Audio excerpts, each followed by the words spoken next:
hello everyone আজি আমি আলোচনা কৰিম হাৰ্ট এটেক কি হয় আৰু হাৰ্ট এটেক হলে কি অসুবিধা আপুনি অনুভৱ কৰিব বা লক্ষণবোৰ কেনেকুৱা হয় সেই বিষয়ে আজি এই ভিডিঅ'টোত আলোচনা কৰিম মই doctor Kumud Rahang cardiology physician Nagaon metro' hospital আৰু আল্ট্ৰালেব চেণ্টাৰ এতিয়া আমি জানো হাৰ্ট এটেক মানে কি হাৰ্ট এটেক মানে যেতিয়া আমাৰ হাৰ্টলৈকে ব্লাড কমকৈ গৈ পায় অক্সিজেন ডেফিচিয়েঞ্চি হয় তেতিয়াহ'লে আমাৰ হাৰ্টত অক্সিজেন ডেফিচিয়েঞ্চি হোৱাৰ কাৰণে হাৰ্টত পেইন হয় আৰু সেই পেইনটো কিছুমান তাৰ হাৰ্ট এটেক হোৱাৰ আগতে কিছুমান লক্ষণসমূহ দেখা দিয়ে সেই লক্ষণসমূহ আপুনি জেনেৰেলি পৰাপক্ষত সকলোৱে জানিলে ভাল এক নম্বৰত আছে বুকুৰ বিষটো ঠিক মাজত হ'ব চেণ্ট্ৰেল চেষ্ট পেইন বুলি কয় এই বিষটো লাহে লাহে এই বিষটো ঠিক ওপৰলৈ গুচি যাব ডিঙিলৈকে যাব ডিঙি জোৰলৈকে থাকিব তাৰ পৰা আপোনাৰ বিষটো ডিঙি শোল্ডাৰলৈকে যাব শোল্ডাৰৰ পৰা এইফালে লেফ্ট হেণ্ডলৈকে যাব পাৰে আৰু ঠিক পিছফালে যাব পাৰে আৰু তললৈকে গ'লে ঠিক এপিগেষ্টিক ৰিজন সেই পেটৰ নাভিটোৰ ওপৰলৈকে এইখিনিতে বিষটো সীমাবদ্ধ থাকে যেনেকৈ আপোনাৰ টাইমটো বাঢ়ি যাব ঠিক তেনেকৈ বিষৰ যিটো ইণ্টেনচিটি বাঢ়ি গৈ থাকিব চ' প্ৰথমতে লাহে লাহে 1 মিনিট 2 মিনিট হ'ব তাৰপিছত ভাল পাব লাহে লাহে গ্ৰেজুৱেলি যদি আপোনাৰ ব্লাড ভেচেলছটো যদি একেবাৰে ব্লক থাকে তেতিয়াহ'লে এই বিষটো পাৰ্মানেণ্টলি থাকি যাব এইটো কি বুলি কয় হাৰ্ট এটেক বুলি কয় 1 নম্বৰ কথা 2 নম্বৰ কথা হাৰ্ট বিষৰ লগত আৰু কিছুমান লক্ষণ দেখা দিয়ে 2 নম্বৰত আছে কি হ'ব আপোনাৰ বমিটিং হ'ব পাৰে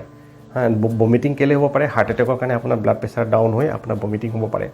চ' সেয়া 3 নম্বৰ কথা আপোনাৰ হাৰ্ট বিটটো খুব ফাষ্ট হ'ব পাৰে পালপিটেশ্যন বহুত ধপধপনি হ'ব পাৰে বিশেষ কিয়নো হাৰ্টটো ডেমেজ হোৱাৰ কাৰণে হাৰ্ট বিটটো ইৰেগুলাৰ ৰিদম মাৰিব চ' সেইকাৰণে হাৰ্ট বিটটো খুব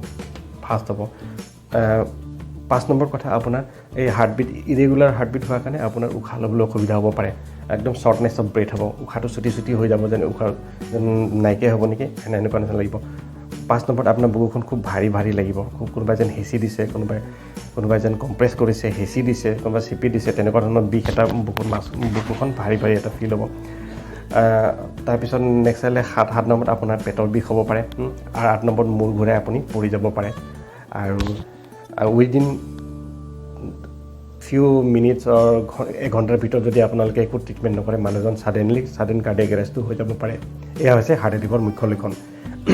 কিছুমান পেচেণ্টক আকৌ এইবিলাক লক্ষণ দেখা নিদিয়ে সেইবিলাকক কিয় চাইলেণ্ট হাৰ্ট এটেক বুলি কয় কোনবোৰ মানুহৰ এই চাইলেণ্ট হাৰ্ট এটেক হয় যিসকলৰ এল্ডাৰলি এজ হয় যাৰ বয়সটো বেছি থাকে more than 50 বা 60 1 নম্বৰ 2 নম্বৰ ফিমেল পেচেণ্টক কেতিয়াবা টিপিকেল বুকু বিষ নহ'ব পাৰে আৰু 3 নম্বৰ যাৰ ডায়েবেটিছ থাকে তেখেতসকলৰ জেনেৰেলি নৰ্মেলি যিটো বুকুৰ বিষ সকলোৰে বুকুৰ বিষ নহ'বও পাৰে বুকুৰ বিষ নোহোৱাকৈও হাৰ্ট এটেক হ'ব পাৰে তেখেতসকলৰ কি প্ৰব্লেম হয় যিবোৰ এই এটিপিকেল চিমটমছবিলাক যিবিলাক ক'লোঁ যেনেকৈ বমি হ'ব পাৰে মূৰ ঘূৰাব পাৰে চুৱেটিং হ'ব পাৰে বুকু ধপধপনি হ'ব পাৰে পেটৰ বিষ হ'ব পাৰে মূৰ ঘূৰাই মূৰ্ছা যাব পাৰে এইবিলাক হৈছে এটিপিকেল চিমটমছ এইবিলাক জেনেৰেলি বেলেগ বেমাৰৰ ক্ষেত্ৰতো হয় কিন্তু আমি জেনেৰেলি বহুতে ইগন'ৰ কৰি দিয়া হয় চ' সেইকাৰণে আপোনালোকে এইখিনি যদি লক্ষণ কাৰোবাৰ পেচেণ্টক দেখা পায় যিসকল অলৰেডি ফেমিলি হিষ্ট্ৰী থাকে বা ৰিস্ক থাকে তেখেতসকলক অত্যন্ত সাৱধান হোৱাটো অত্যন্ত জৰুৰী আৰু আপোনালোকে পাৰিলে কাৰ্ডিঅলজিষ্ট এজনৰ ওচৰত এইবোৰ দেখাই মেলি মেডিচিন এটা লৈ ল'লে বা নিজৰ হাৰ্টটো চেকআপ কৰাই ল'লে ভাল এটা চিম্পল মেডিচিন এটা আনি খাই ঘৰতে বহি নাথাকিব ধন্যবাদ ভিডিঅ'টো শেষলৈ চোৱাৰ বাবে আপুনি যদি তেনেকুৱা ধৰণৰ কিবা অসুবিধা ফিল কৰে বা মই উল্লেখ কৰা ধৰণে কিছুমান ৰোগত ভুগি আছে বা আপুনি বা আপোনাৰ ফেমিলি কোনোবা আছে তেতিয়াহ'লে ডেফিনেটলি আপুনি আহি আমাৰ সৈতে যোগাযোগ কৰি আপোনাৰ হাৰ্টটো এবাৰ চেকআপ কৰাই ল'ব পাৰে থেংক ইউ